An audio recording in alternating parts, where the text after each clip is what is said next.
বীরভূমে দুবরাজপুরে আদমপুর প্রাথমিক বিদ্যালয়ে রান্নাঘরের ছাদে বোমা উদ্ধারকে ঘিরে চাঞ্চল্য ছড়ালো সোমবার। স্কুলের শিক্ষকেরা স্কুল খুলতে এসে প্রথমে দেখতে পায় বোমার মতো কোনো কিছু রাখা রয়েছে। তারপর স্কুলের ছাদে সেটা তারা লক্ষ্য করে এবং তারপরে খবর দেওয়া হয় দুবরাজপুর থানার পুলিশকে।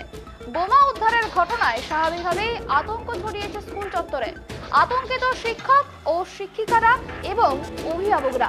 আজ দুবরাজপুরে আসবেন ফিরহাদ হাকিম। ভার্চুয়াল সভায় উপস্থিত থাকবেন মুখ্যমন্ত্রী মমতা বন্দ্যোপাধ্যায়।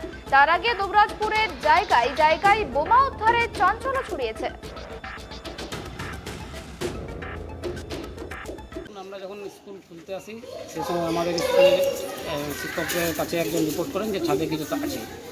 আমরা পরবর্তী ক্ষেত্রে দেখার চেষ্টা করি যে কালো পলিথিনের ভেতরে বোমার মতো আছে কিছু, এখনও পর্যন্ত পুলিশ আসেনি, উদ্ধার করেনি, তাই আমরা বলতে পারছি না সেটা বোমা নাকি।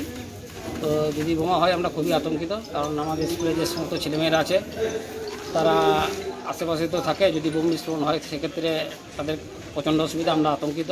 তার সঙ্গে ঠিক নিচেতে হচ্ছে রান্নাঘরে যদি আগুন জ্বলে সেই সময় যদি বোম বিস্ফোরণ হয় তাহলে একটা বিপদ ঘটে যেতে পারে। আমরা খুবই আতঙ্কিত। আছে ওই যে বোম দেখতে পেয়ে গেছে। কোথায়?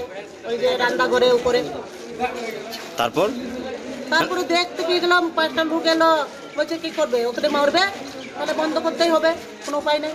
আপনারা কি করে জানলেন যে ওখানে বোমা আছে? ওখানে আমরা জানতে পারি নাই, জেনেছে রকি বুঝতে পারলো যে হ্যাঁ ওখানে একটা বড় লড়ছে। তো রকি বলছে বোম আছে, তো এবারে আমরা মহিলা কি করবো, বোমটা থেকে বয়ে পালিয়ে এসেছি।